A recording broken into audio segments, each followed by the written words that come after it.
What's up, guys? Mason the Brock Henderson here. This is Legends of Tomorrow, Season 1, Episode 9, Left Behind.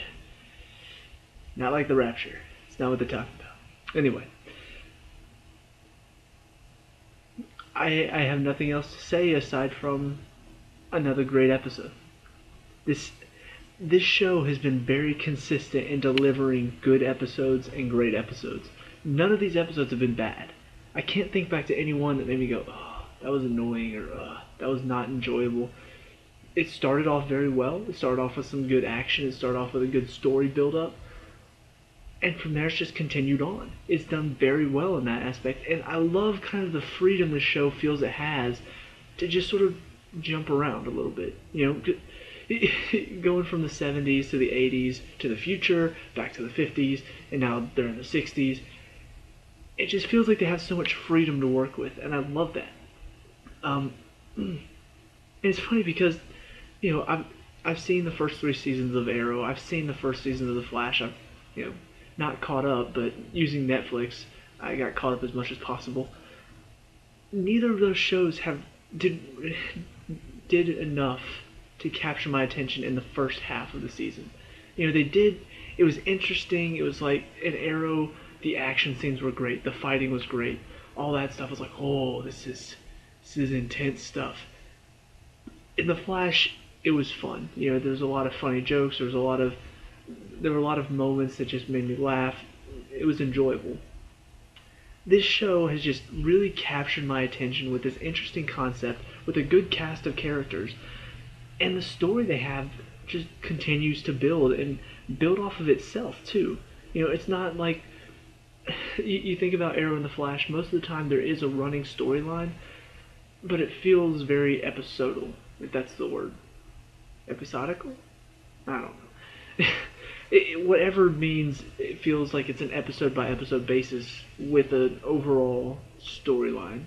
Because you have a bad guy for this episode, then you got a bad guy for this episode, and then you got a bad guy for this episode. And all the while, you know, there is story going on with characters. There's, you know, an overarching story. But for that episode, it feels very localized. You know, it doesn't feel like this bad guy that they're trying to catch is going to affect this storyline overall.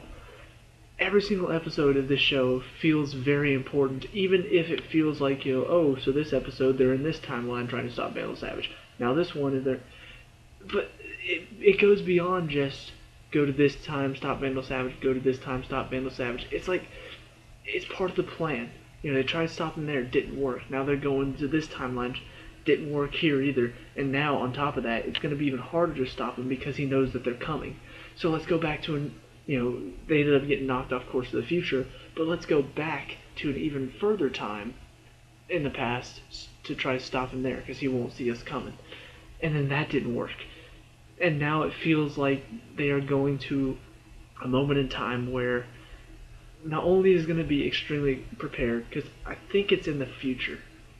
I can't remember what time he said it was going to be, like what year it's going to be, but I'm pretty sure it's in the future, and he didn't want to go to this future because he was worried about the risk, which makes me really excited to see what they're going to do here. But anyway, I'm getting ahead of myself. Let's talk about this episode first. You've got a couple interesting stories building. You start off picking up where we left off in the last episode. Kronos is attacking, they escape, or he takes the ship, leaves behind Ray, Kendra, and Sarah. And so you see the ship like start to get knocked off course, and it's like falling through time. And then it cuts back to Ray, Kendra, and Sarah waiting for the ship. And I love the thought process from Ray, because he's like, okay, they're in a time ship, so if they're going to come back, it's going to be to this moment, so let's just wait.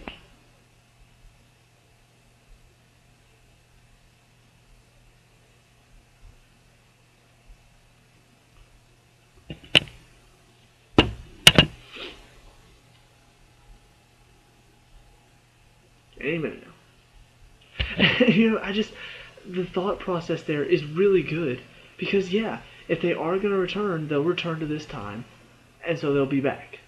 It makes sense if you really, really think about it. And so the fact that they don't show up means they're not coming back. That line from Sarah was both really good and also really depressing at the same time. It's like, when you have a time machine, you're never late. It's like, wow, that's... And the funny thing is, they were actually late. It's kind of ironic, but they had a damaged time ship, so it kind of explains it, but at the same time, it is kind of, oh yeah, they showed up 2 years later. But that does give time. When I saw, he's teaching a class and it says 2 years later, I'm like, holy crap, they skipped ahead 2 years. Wow. Like, I didn't expect them to do that. I didn't expect them to actually stay for several years. Two is not several, but I didn't expect them to actually be there for a really long time. And 2 years is a long time. What it leaves room for, though, they've been building this little relationship between Ray and Kendra, and honestly, it has been my least favorite part of this season overall, because I understood it, but at the same time, I didn't understand. Like, the part, I know it sounds weird, but let me explain. The part that I understood was, this kind of seems like a suicide mission. So yeah, I do kind of get the thought of, well, if this is our last chance to be with somebody, why not? I kind of get that, but at the same time, my thought is, don't you want to focus on the mission to make sure it's not a suicide mission? Don't you want to make sure you're not distracted by any personal feelings towards somebody else? I don't know, it's a thought process that kept me thinking about that. I'm like, I get that you want to have somebody special if this is the last time you're going to be with somebody else, but don't you want to try to make sure it's not the last time? Maybe that's just me, but that whole relationship has just kind of seemed out of nowhere. It just felt like, yeah, I get that you want to spend time with her. And at first it seemed like they weren't going to do it because she had the mindset that I had. Look, we need to focus on the mission. I don't want to get distracted by all this. My life is too complicated. All that stuff. And then he almost dies and she's like, I need you in my life. I realize that now. And I'm just like, eh. So going forward, I was like, are we really going to get into... But now they've spent 2 years together. Now it makes sense. Now it totally makes sense that they've had time now to... First of all, they thought the mission was done because, like Sarah said, time machine, not late. So they really did think that it was over. That they were not going to ever get back on this mission. So why not start a life with each other? I get it. It totally makes sense. So I like the fact that they took it that route. But it's... The way they ended it was a bit confusing because it seemed like Kendra was saying, look, when we were together it was great, but I need to return to my old life because I'm losing who I am. Spending so much time there made me forget who I was, and it's made you forget who you are too. So I'm like, okay, yeah, that makes sense.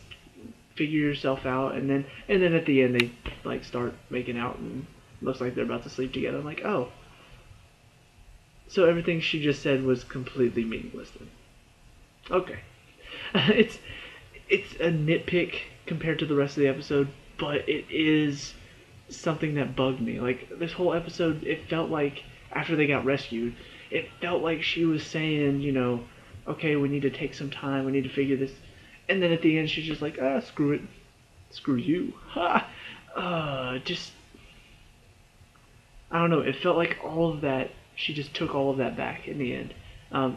It's not... She did say something to justify, I can't remember exact words now, but she did kind of have a little speech about how it was nice to not be forced by fate to be with somebody. Because she's been with Carter over several generations, several of her lifetimes. She's been forced to be with him because of fate. This is the first time she hasn't been.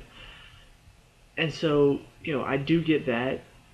But everything you were saying before that had nothing to do with that at all. Like that doesn't negate everything you said. So I was a bit frustrated that they decided to do that. I liked Sarah going to the League of Assassins. I did... When I was watching Arrow and I heard Nissa Al Ghul, I'm like, wait, I thought it was Talia. it shows that Talia actually was back in the 50s. Because he's got a daughter and calls her Talia. I'm like, oh, so that's Talia. Okay, you know, from Batman stuff. That's generally where I know most of my DC stuff is Batman. And it's just Batman's awesome. Anyway, so it was interesting to see her go back to the League of Assassins, kind of rejoin that life. Uh, One thing that I didn't really get was they made it seem like that this actually happened. Like, this is what's confusing to me. Okay, so the other interesting story, I'll go ahead and talk about this so I can make the comparison. Uh, Kronos, like I said, showed up at the beginning, took Snart. At that point, I was kind of like, wait, no, they can't actually do this. There's no way. Because they're like, why would he take Snart? What's his reasoning? I'm like, oh, there's no way they actually did this. That is awesome. Sure enough, he's talking to him, and as soon as he said that line, I was like, you should have figured it out by now. I'm just like, oh, it's him. He's returned. It takes off the helmet. It's Mick Roy. I'm like, yes. It's like, after all, I was always considered the dumb one. I'm like, you're not anymore. I love the fact that they brought him back, and in this role too. Like, that's genius to have Mick Rory turn out to be Kronos after all this time. I was kind of like, earlier when I was watching the show, in the first few episodes, we met Kronos. I'm like, why do they have a mask on him?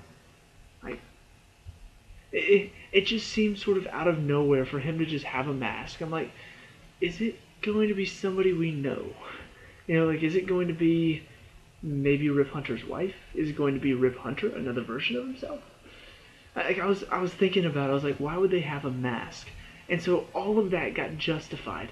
And I think I said at the end of the episode where it looked like Snart may have killed Mick Rory, I was kind of like, I was saying I don't think he's dead, but I wondered why he wouldn't kill him or why they would do it like that.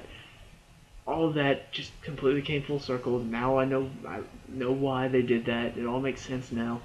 So it's just very clever the way they set all this up. However, and this is tying together the whole Sarah story too, they were looking up the League of Assassins database, and apparently Sarah was in the League of Assassins back in the 50s too.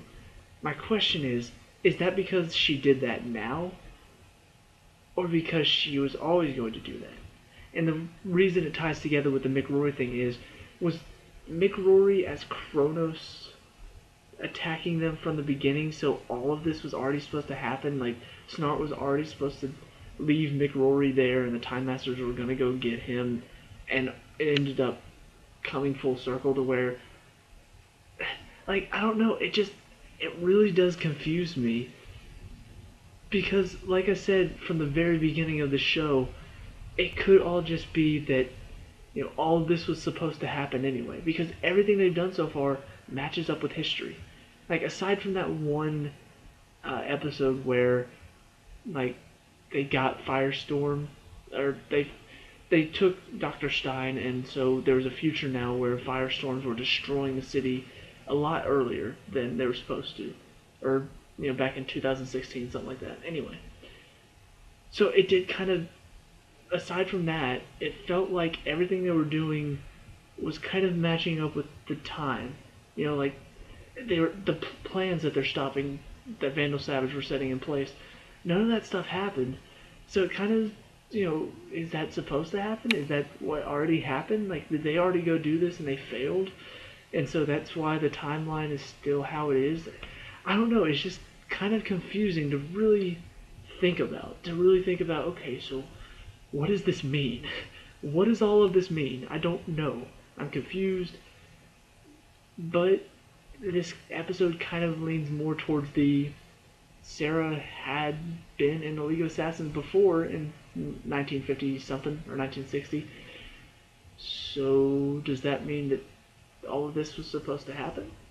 Mick Rory, was he always Kronos, or did he become Kronos after Snart left him there? Or was he always Kronos from the beginning? That just kind of, it creates a paradox in my mind, because that means from the beginning he was attacking himself. I'm confused. I'm very confused.